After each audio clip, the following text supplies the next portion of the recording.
میں کہتا ہوں سارا فساد اس کا ہے، سارا فساد اس کا ہے کہ آپ اپنی رائے والے لوگ تیار کرتے ہیں کہ دیکھو بھائی ہماری ایک رائے ہے اور کل کو مشورہ ہوگا تو میں پیش کروں گا، پھر تم بولنا، پھر تم بولنا، پھر تم بولنا، جی ہاں وہ کل کا فیصلہ جو ہوا تھا وہ آج بدل جائے گا۔ میں کہتا ہوں کہ اس مزاج سے مشورے کا وقار ختم ہوتا ہے اور اس مزاج سے تقاضے ضائع ہوتے ہیں، صلاحیتی بھی ضائع ہوتی ہے، تقاضے بھی ضائع ہوتے ہیں، مشورے کا وقار بھی ضائع ہوتا ہے۔ دو موقع امت کی اجتماعیت کا مظہر ہیں، دعوت میں مشورہ، عبادت میں نماز۔ دعوت میں مشورہ، دعوت میں مشورہ، اس نے فرمایا کہ مشورے میں کا ایسا اہتمام کیا کرو جیسا ایک آدمی نماز کے اہتمام میں اپنے سارے تقاضے چھوڑ کر آ جاتا ہے۔ جس طرح نماز کے اہتمام میں سارے تقاضے چھوڑ کر آتا ہے، اس طرح تم مشورے کے اہتمام میں سارے تقاضے چھوڑ کر آیا کرو، کیونکہ جو آدمی مشورے کے لیے اپنے ذاتی تقاضوں کو چھوڑے گا نہیں۔ اللہ اکبر، فرمایا کہ اس کا مشورے کا مجاہدان ختم ہو جائے گا، امور مشورہ اسے الہامی نہیں ہوں گے۔ اگر مشورے میں حاضر نہیں ہوتا ہے اور رائے وہاں سے پیش کر رہا ہے تو کبھی بھی اس کی رائے کام کے حق میں مفید نہیں ہوگی۔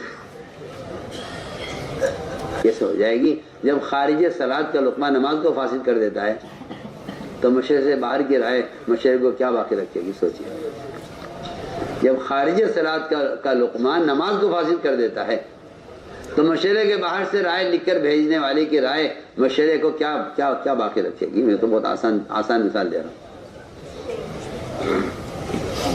مشورے سے پہلے 2 رکعت نماز پڑھ لیا کرو،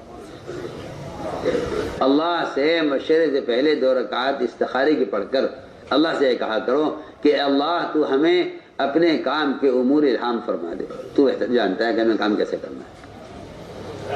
مشورے سے پہلے 2 رکعت استخارے کی، مشورے سے پہلے 2 رکعت استخارے کی، مشورے سے پہلے 2 رکعت استخارے کی کہ اللہ، اس لیے کہ ہم اپنے ذاتی کاموں کے لیے اللہ سے استخارہ کرتے ہیں، اللہ کے کام کے لیے استخارہ کیوں نہیں کرتے؟ اللہ سے اپنے ذاتی کام کا آدمی استخارہ کرتا ہے، ذاتی کام کا آدمی استخارہ کرتا ہے، شادی میں، تجارت میں، ملازمت میں، دنیا جہان کے تقاضوں میں اللہ سے استخارہ کرتا ہے، لیکن اللہ سے اللہ کے کام کے بارے میں استخارہ نہیں کرتا کہ اللہ مشورے میں جا رہے ہیں تو ہمیں امور مشورہ الہام فرما دے۔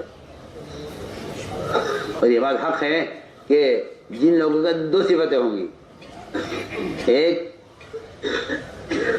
اللہ اکبر، ایک تو نقل و حرکت کے میدان میں زیادہ ہوں، ان پر اللہ تعالیٰ امور مشورہ الہام کرتے ہیں، ان کو امور مشورہ اللہ تعالیٰ الہام فرماتے ہیں۔ امور مشورہ نہیں الہام ہوتے ہیں جو اصل محنت کے میدان میں ہوتے ہیں، ورنہ سچی بات یہ ہے کہ صرف امور کا فیصلہ کر دینا یہ کوئی چیز نہیں ہے جب تک کہ خود ذمہ دار میدان میں نہ اتریں۔ ہمارے یہاں کا مزاج یہ ہے ہی نہیں کہ آپ ہیں اور آپ کے ماتحت عملہ ہے، یہ ایسا نہیں ہے، ایسا نہیں ہے، یہ نبوت کی شان کی بالکل خلاف ہے، یہ شان نبوت کے خلاف ہے کہ آپ ہیں اور آپ کے ماتحت عملہ ہے، یہ بات نبوت کی شان کے خلاف ہے، یہ بات نبوت کی شان کے خلاف ہے، بلکہ نبوت کا تقاضا یہ ہے اور شان نبوت یہ ہے کہ آپ نے فرمایا خندق میں خود اترتا ہوں۔ اس لیے آپ دیکھیں گے کہ سیرت میں بڑی بڑی فتوحات وہ مشورے کے ساتھ جڑی ہوئی ہے۔ حدیبیہ آپ دیکھ لیجیے، فتح مبین ہے حدیبیہ، فتح عظیم حدیبیہ ہے۔ صحابہ خود فرماتے ہیں تم فتح مکہ پر حملے کو فتح عظیم کہتے ہو، ہم حدیبیہ کو فتح عظیم کہتے ہیں۔ اتنی بڑی اللہ تعالیٰ نے فتح دی ہے، وہ فتح صرف اس پر ہے کہ آپ صلی اللہ علیہ وسلم نے اس بارے میں سلمہ سے مشورہ کیا، میں کیا کروں، صاحب میری بات نہیں مان رہے ہیں اور واپسی کا حکم ہے۔ انہوں نے مشورہ دیا کہ آپ اپنے آپ کو مکلف کر لیجئے، اپنا سر منڈوا لیجئے، دیکھیے یہ کیسے نہیں منڈواتے اپنا سر، یہ معمولی بات نہیں ہے۔ آپ بار بار صحابہ سے کہہ رہے سر منڈوا دو، حکم دے رہے, کوئی تیار نہیں ہے کہ حضرت کیسے ہم عمرہ چھوڑ کے کیسے واپس ہو جائیں. اپنے حلاق سے آپ نے کہا کہ ام سلمہ نے کہا اپنے حلاق سے کہا آپ کا سر منڈ جائے. آپ ایک سر منڈوانے سے لے کر خندق میں چٹان توڑنے کے لیے اترنے تک آپ صلی اللہ علیہ وسلم نے دونوں کام خود کیے ہیں, دونوں کام خود کیے. اس لیے فرمایا کہ اصول ہے یہ, تکلیف اپنے لیے, ترغیب دوسروں کے لیے. تکلیف اپنے لیے, لا تکلف الا نفسک وحرض المؤمنین, اپنے لیے تکلیف, دوسروں کے لیے ترغیب, تو آپ کی ترغیب مؤثر ہو جائے گی. تو میں نے عرض کیا کہ مشورہ حضور اکرم صلی اللہ علیہ وسلم صحابہ سے رائے لیا کرتے تھے, صحابہ رائے پیش کیا کرتے تھے. اور فیصلے کا مطلب ہی یہی ہے کہ آدمی فیصلے کے بعد اپنی رائے کو بھول جائے. اس لیے کہ پکی ٹھکی بات ہے کہ ایسا آدمی مومن نہیں ہو سکتا. صاف قرآن نے کہا ہے کہ ایسا آدمی مومن نہیں ہو سکتا کہ نبی کے فیصلے کے بعد اس کے دل میں اس کی اپنی رائے باقی رہ جائے, وہ مومن نہیں ہو سکتا. ثم لا يجدوا في انفسهم حرجا مما قضيت, کہ آپ کے فیصلے کے بعد ان کے دل میں اپنی رائے کوئی الجھن باقی رہ جائے, وہ مومن نہیں ہو سکتے. بیان کو لائک, شیئر اور چینل کو سبسکرائب کرنا مت بھولیے. یہ فرمایا کہ فیصلہ جو ہوتا ہے وہ 100 رائے کو ایک رائے کرنے کے لیے ہوتا ہے. بعض مرتبہ آدمی کے دل میں فیصلے کے بعد کوئی اچھی رائے آ جاتی ہے. یہ بھی ایک امتحان ہے, یہ بھی ایک امتحان ہوتا ہے. یہ بھی ایک امتحان ہوتا ہے کہ اگر امیر کے فیصلے کے بعد آپ کے دل میں کوئی رائے آ گئی ہے تو آپ کیا کرتے ہیں. میں کہتا ہوں آپ سے کہ ایک راستہ فساد کا ہے, ایک اصلاح کا ہے. ایک راستہ فساد کا ہے, ایک اصلاح کا ہے. فساد کا راستہ کیا ہے بتاؤں آپ کو. فساد کا راستہ یہ ہے کہ آپ کے دل میں جو رائے آئی ہے فیصلے کے بعد, آپ اس رائے کا لوگوں میں تذکرہ کر کے اپنی رائے کے لوگ تیار کریں. میں کہتا ہوں سارا فساد اس کا ہے, سارا فساد اس کا ہے کہ آپ اپنی رائے والے لوگ تیار کرتے ہیں. کہ دیکھو بھائی ہماری ایک رائے ہے اور کل کو مشورہ ہوگا تو میں پیش کروں گا, پھر تم بولنا, پھر تم بولنا, پھر تم بولنا. جی ہاں, وہ کل کا فیصلہ جو ہوا تھا وہ آج بدل جائے گا. میں کہتا ہوں کہ اس مزاج سے مشورے کا وقار ختم ہوتا ہے اور اس مزاج سے تقاضے ضائع ہوتے ہیں. صلاحیتی بھی ضائع ہوتی ہے, تقاضے بھی ضائع ہوتے ہیں, مشورے کا وقار بھی ضائع ہوتا ہے.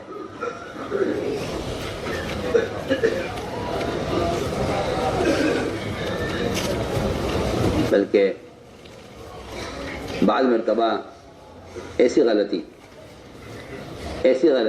جو مفسد صلاۃ نہیں ہے, ایسی غلطی جو مفسد صلاۃ نہیں ہے, اس غلطی کو امام کو اس طرح بتلانا چاہیے کہ اس کے عام مقتدیوں کو پتہ نہ چلے.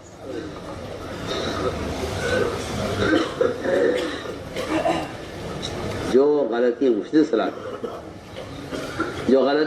صلاۃ ہے اس کے بارے میں تو بر وقت ٹوک دینا چاہیے.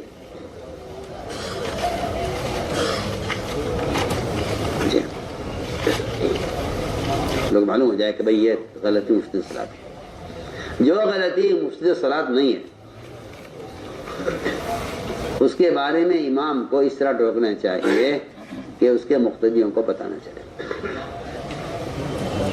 کیونکہ نماز کو بھی درست کرنا ہے اور مقتدیوں کے اعتماد کو بھی باقی رکھنا ہے. مقتدیوں کا اعتماد ٹوٹ جانا یہ جماعت کی نماز کی اجتماعیت کو متاثر کرے گا. سوچیے آپ. مجھے ایک صاحب سنانے لگے واقعہ اپنا کہ میں ایک مسجد میں احمد کرتا تھا, مغرب کی نماز پڑھا رہا تھا. سلام پھیرا میں نے نماز کا تو دیکھا تو پیچھے صف میں حضرت مولانا اسعد مدنی. مجاہد امت فدائے ملت وہ نماز میں نماز پر خان رہا خیال ہے. میں نے کہا اگر خبر ہوتی حضرت موجود ہیں تو نماز پڑھوا لیتے. کہ حضرت میں نے تو دیکھا نہیں آپ کو. میں کہ نہیں کیا بات ہے, نماز پڑھنے کے لیے آئے ہیں, یہاں سے گزر رہے تھے, نماز پڑھ لیں. نماز کے بعد حضرت ان کو سے کہنے لگے مجھے آپ سے تنہائی میں کچھ بات کرنی ہے. آپ جانتے کہاں سے ہیں, کیا بات پیش آ گئی. میں ایک مسجد کا امام, معمولی آدمی, آپ مجھ سے کیا بات کریں گے. وہ بیچارہ گھبرا گیا. میں نے گھبرانے کی بات نہیں ہے, مجھے تنہائی چاہیے. میں ایسے کونے میں ایک طرف ہو جائیں, وہاں ہو گئے تو وہاں لوگ جمع ہو گئے. میں سمجھا کہ تمہارا یہاں حجرہ ہے, کہ یہاں حجرہ ہے میرا, حجرے میں چلو. حجرے میں جا کے فرمانے لگے کمرہ بند کر کے کہ وہ یہ جگہ آپ نے غنہ کر دیا, اس میں قرات میں وہاں غنہ نہیں ہونا چاہیے. بس یہ بات کر کے سلام کر کے حضرت آپ نے وہاں گئے, وہاں کونے میں گئے, حجرے میں آئے. فرمایا میں اگر مختلف کے سامنے ٹوکتا تو یہ باہر بازار میں جا کے یہ کہتے کہ حضرت نے ان کی جو غلطی, ان کی قرات کو غلط کہہ دیا, ان کی قرات صحیح نہیں ہے.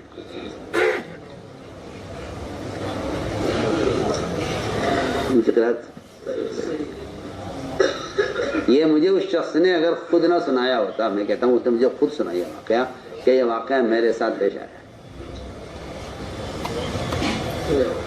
اس لیے حدیث نے مصلح اور مفسد کے درمیان فرق کیا ہے, اور دونوں کی الگ الگ تعریف کی ہے.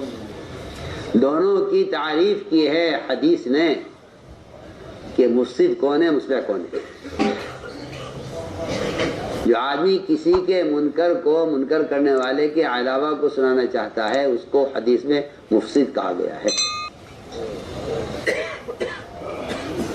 حدیث میں اس کو مفسد کہا گیا. بالکل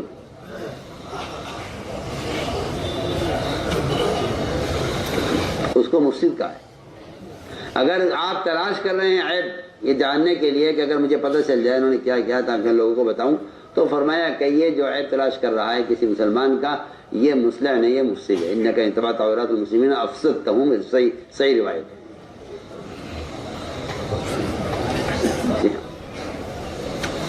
بیان آپ کو پسند آیا ہو تو بیان کو لائک, شیئر اور چینل کو سبسکرائب کرنا مت بھولیے. کمنٹس میں اپنی رائے کا اظہار ضرور کیجیے.